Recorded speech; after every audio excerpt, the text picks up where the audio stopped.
Hey everybody, happy Saturday. It is game day, the first Ohio State road trip of the season. They are coming here to Spartan Stadium. They'll be here shortly. That's Bill Landis, Jeremy Birmingham. I am Austin Ward with some pregame, not quite live. It's a little bit difficult, as we might have hinted throughout the week. Michigan State makes it a little tougher for the media, but guess what? You got to rise to the level of your training, Bill. That's right. It's nice of Mel Tucker to turn the wind on, too. Mark D'Antonio left his weather machine for berm, so it'll be fun down there on the sideline, too. I hate this place. Anyway, we're not doing this live today, folks. The Wi-Fi does not exist inside of the Stadium Bowl here, and that's why we're doing this in the recorded version. Plus, what you're going to get, though, is a more polished delivery, a smoother take, a smoother flow. There's not going to be any of that weird stuff that we do. Yeah, I highly doubt that, but we'll see. The Ohio State status report was confirmed earlier on Saturday, and the headliner, we already knew that Jackson Smith-Njigba was not going to play. That was not a surprise, but Mayan Williams, we saw him a little bit gimpy, gingerly walking off the practice field on Wednesday. He was the first one off the field. He was in uniform. He had been out there on the practice field, but it appears that he has picked up a knee injury that Ohio State is not comfortable with him playing today, so he will not play, and he did not make the trip. So TreVeyon Henderson back in the lineup. Is he 100%? I guess we'll see. I guess we'll find out. This is a very weird position group in the sense that they have not really been able to sustain any momentum. Coming out of the Wisconsin game, I think we all felt that TreVeyon ran really well. Mayan obviously ran really well. And then you think, okay, they're building something here. And then the next game, TreVeyon can't play. It's like the Mayan Williams show. And today, I think it's probably going to be the TreVeyon show. Maybe you see a sprinkle of Dallin Hayden. I would assume so. Maybe if TreVeyon is not 100%, but just an odd thing with that room that they can't get both guys going at the same time. It's just sort of been the way of the entire season. It seems like every position group is, with the exception of the offensive line and linebacker, I guess, has been dealing with this sort of rotation of guys in and out of the lineup. And that's why you have a lot of really good players in Ohio State. That's why you recruit the best running backs in the country, like TreVeyon Henderson was coming out of high school. So today is the day for Buckeyes fans that have been sort of lamenting the lack of explosion or consistency from TreVeyon Henderson. I guess we're going to see today if he's ready to burst back into that role and take it on. Yeah, the only reason that I say if is because TreVeyon Henderson was expected to play last week, was not on the status report. We watched Bill and I, Burm, we watched him go through pregame warmups and didn't see to be a ton wrong with him. Thought, well, let's still give it a go, but he wound up going to the locker room, putting on some tennis shoes, and for the rest of the evening against Rutgers was walking around. Then he was limping. Yeah, pretty poorly. Probably took his tape off the ankles and all of a sudden a little less stable. Let some blood in. I don't know. And that's why I say we're going to have to watch and see what TreVeyon Henderson looks like pregame. They're going to need him. And one of my keys to the game, if we're jumping ahead to that, was going to be that Dallin Hayden's going to play in this game. That's just a fact. So he's got to hang on to the football. It's been the emphasis. Tony Alford and Ryan Day talking about that. If Dallin Hayden is going to play a key role for this team today or moving forward, ball security, we know what he can do. He's fast. He's got some of that one cut and go mentality that's made Mayan Williams a success this year. But yeah, I wouldn't imagine, even if TreVeyon Henderson is full go, that he can take every single rush in this game. No, I don't think so. And I guess it's good that we've seen some encouraging stuff from Dallin Hayden, right? Do any of us think he's not ready to play a larger role if he has to do so today? No.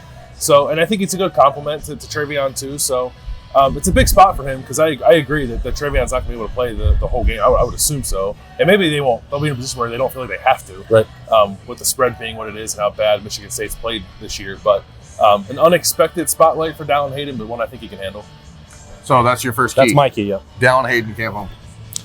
Well, I think he's going to have to play, and whatever, he's got to meet the standard. And I know that's obvious stuff 101. You can't fumble the football, but I think Dallin Hayden is going to play and be a key in this game. I'm going to be even more obvious and say my first key for today is you can't turn the ball over and give Michigan. That's really the only way Michigan State's going to be able to stay in this game for 4 quarters, is that the Buckeyes give them opportunities and extra possessions when the defense gets off the field.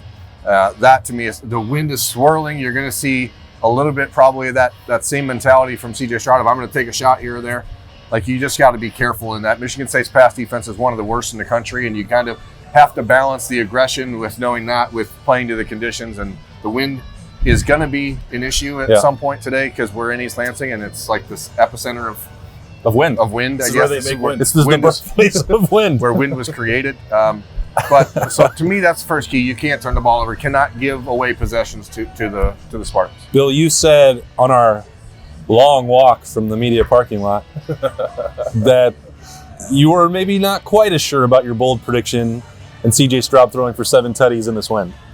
It's just the wind scares me a little bit. I think when I had that in mind, I was thinking really pushing the ball down the field, and it's not 30-mile-an-hour gust out here. I think he'll still be able to throw it, but maybe not quite to that extent. But I do think there's going to be opportunity for like quick game, run after the catch kind of stuff, because one of my keys would be pass protection, because I think that Michigan State is going to try to light them up. I think we've talked about before. I think it's really the only thing you can try to do is try to make Ohio State slip up by putting a lot of pressure on them.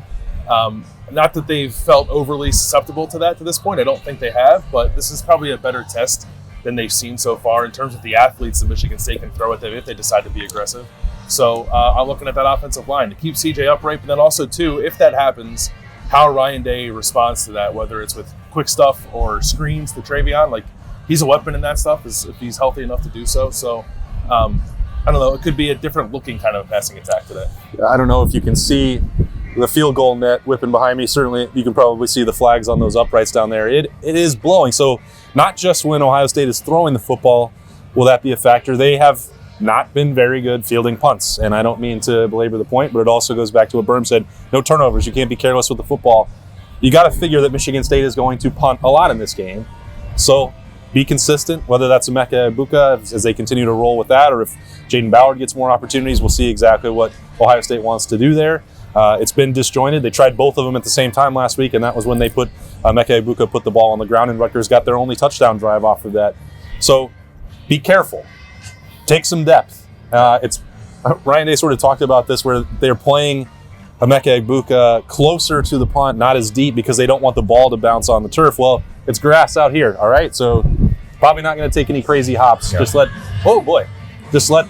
the ball come to you, make the right play. If it's over your head, just let it go. Yeah, just don't try to do the thing.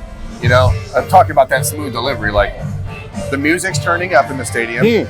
That's what happens. That felt intentional. It does feel intentional. For me, they love the media here.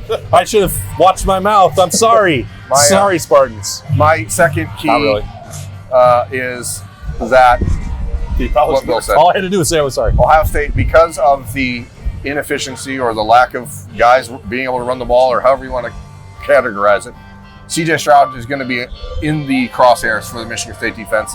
And keeping him upright, making sure that pass protection is on point today that's the only thing Michigan State can do. We talked about it the other day. Bill just brought it back up.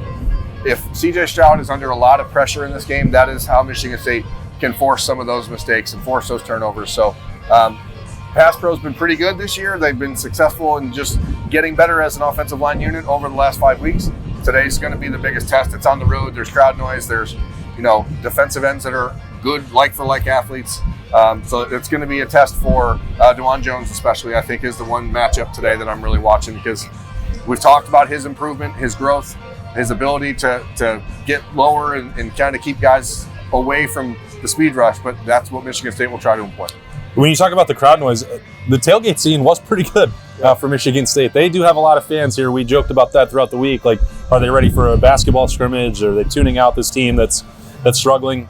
They're out in pretty strong force based on what we saw. Yeah, it should be a pretty good crowd. I would, it's not the loudest place, I don't think, but it can get pretty raucous in here if the crowd is into it. So that puts a burden on Luke Whippler, puts a burden on CJ Stroud, and that silent count is difficult with a guy like DeJuan Jones, who's had a few false start penalties and didn't seem to handle the energy very well the last time they played in a pretty good environment when they played against Notre Dame.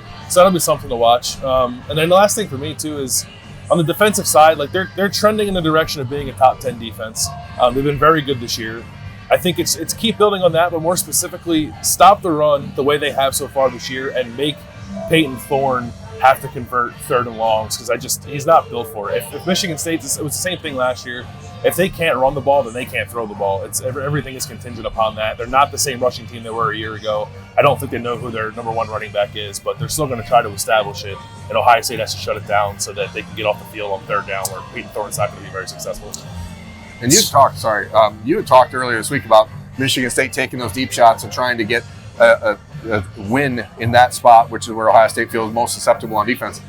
The win today is going to stop that from happening or make it easier for Ohio State probably to defend that as well. So that even forces Michigan State more to have to commit to the running game. So, and Cameron Brown is available for the Buckeyes. He's missed the last 2 weeks. We'll see how that. I mean, he's going to be out there if how that changes. If he's cleared, how it changes the rotation. That'll be interesting for me to watch with if Denzel Burke starts or struggles or whatever. J.K. Johnson has been playing well. You have to assume that maybe there'd be a shorter leash when you have your top guy back, but we'll see how that transpires. Starting at 4 o'clock here at Spartan Stadium, we are in East Lansing, Michigan for full coverage of Ohio State, their Big Ten road debut for this season. Stay with us for full coverage of that on the podcast and at Rivals, Dotting the I's. That's Bill, Berm, I'm Austin. Enjoy the game, folks. See ya.